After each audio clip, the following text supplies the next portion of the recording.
The first letter arrived on a Tuesday morning, tucked neatly inside my mailbox like an invitation to hell. I didn't think much of it at first. I had just come back from an early fishing trip on the Lakea Lake that's been in my family for 3 generations. The sun was still glistening off the calm water when I ripped the envelope open, expecting maybe a community newsletter or a reminder about an upcoming neighborhood barbecue. Instead, I found a neatly typed notice from the HOA, complete with their shiny logo at the top, telling me that my boat was in violation of community aesthetics and regulations. I actually laughed out loud. Violation? My boat? The one sitting peacefully at my private dock. The lake behind my house isn't just some shared amenity, it's my lake. I own every square foot of water that HOA members love to kayak on every summer. They host their fishing tournaments, they throw their kids' birthday parties by the water. And now, apparently, my boat was disruptive to the scenic integrity of the neighborhood. I stood there for a solid minute, staring at the letter, wondering if this was some kind of joke. Was Karen, the queen of the HOA board, really this bold, or just this stupid?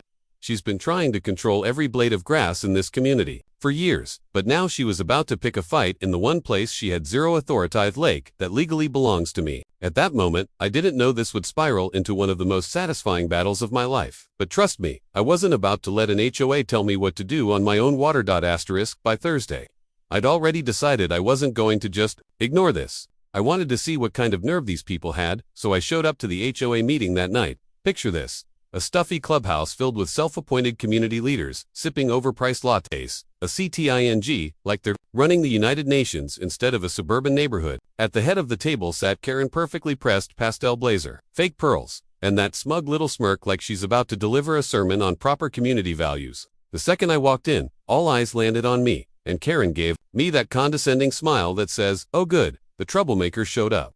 Before I could even sit down, she started reading my violation out loud like she was quoting scripture.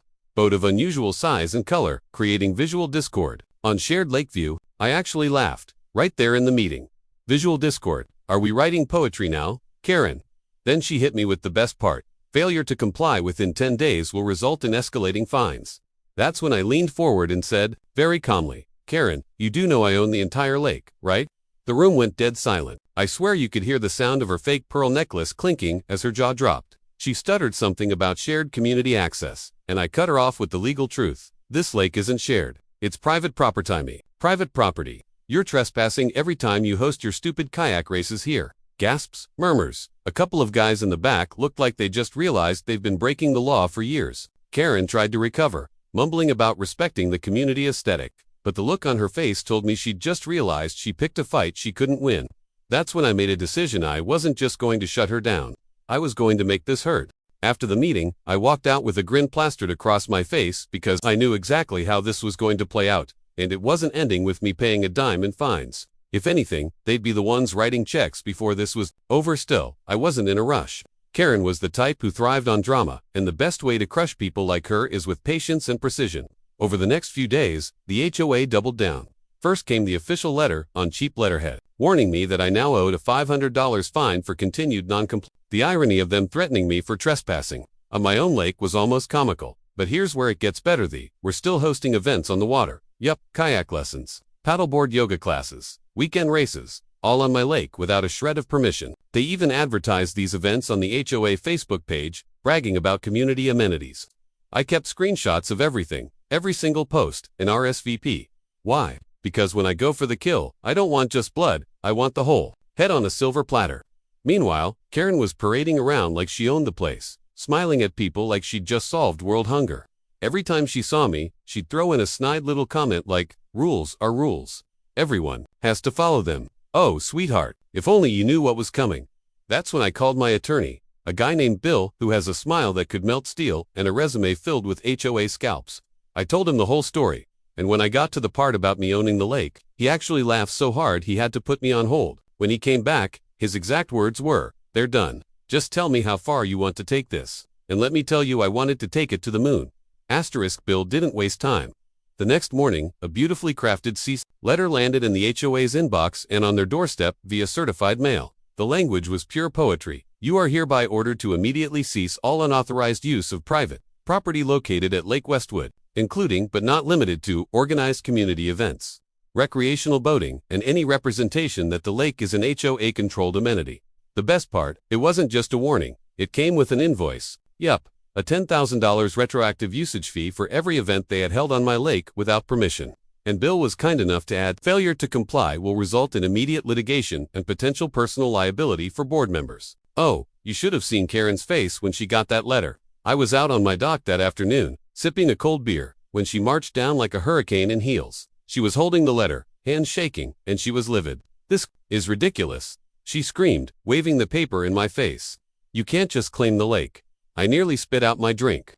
"Claim it, lady. I bought it 10 years ago." I calmly reminded her that the deed was in my name and that she might want to reread her HOA bylaws because nowhere in there did it say they owned a drop of this water. Then came the bargaining. She tried to sweet-talk me, saying the lake was a shared resource and that I should think of the community. Oh, I was thinking of the community.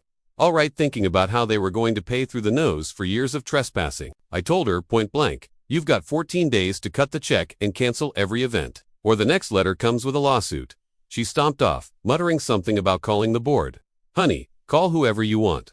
Bring the Pope. For all I carry her, out of your league." What happened next? The HOA tried to play hardball. They called an emergency board meeting, thinking they could intimidate me into backing down. Big mistake, because by then, I was done playing nice. The HOA's emergency meeting was like a bad reality show with no commercial breaks. They tried everything: group emails, conference calls, and even some ridiculous talk about community unity. Meanwhile, I sat back and watched the storm brew while casually fishing off my dock. Bill had already filed a formal notice with the county clerk, putting everyone on record that the lake was private property, owned exclusively by me, and that any unauthorized use would result in legal action. The HOA couldn't even claim ignorance anymore. Their fingerprints were all over this mess. Then came the next power move. Bill drafted an agreement for the HOA. They could keep using the lake for events only if they signed a contract and paid an annual lease fee of $75,000. 75 grand. When Karen saw the number, her face turned so red I thought she'd explode like a fire hydrant. She tried to laugh it off, saying, "We'll never pay that. The lake is essential for our community's identity." I leaned in and smiled. "Then I guess your community's identity is about to change." Here's where it got really fun. I canceled all access immediately.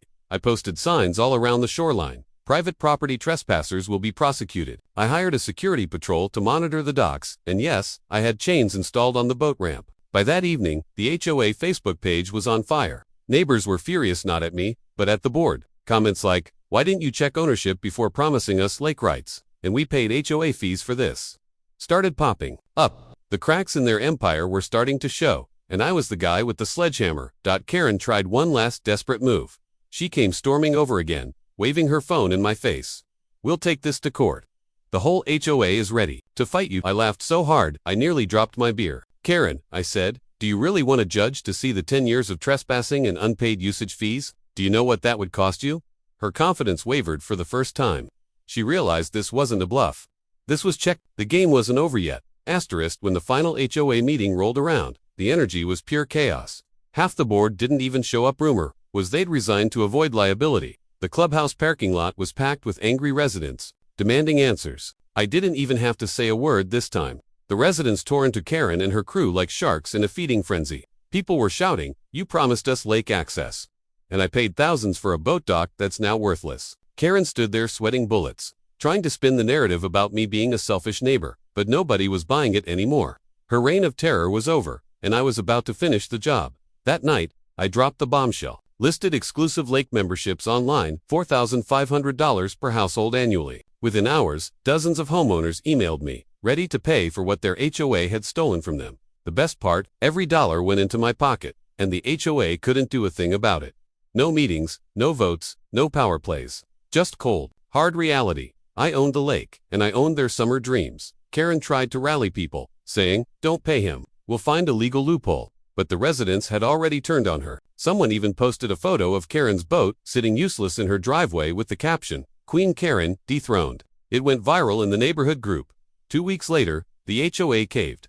They signed a contract leasing limited lake rights for $80,000 a year, plus liability coverage that had them sweating like they were on death row. I didn't need their money, I just wanted them to feel the sting of their arrogance. Watching Karen sign that agreement was like watching a movie where the villain finally realizes they've lost everything. She wouldn't even look at me. I smiled, shook her hand, and said, "Next time, read the deed before you start making rules." Now, every summer when I take my boat out, the HOA pays for the water under it. Their banners at the lake now say, "Courtesy of my name." And Karen, She moved out 6 months later. Rumor has it she tried to join another hoe. Good luck with that. As for me, I learned one thing. In life, owning the lake is better than owning the boats, especially when the HOA thinks they run the show.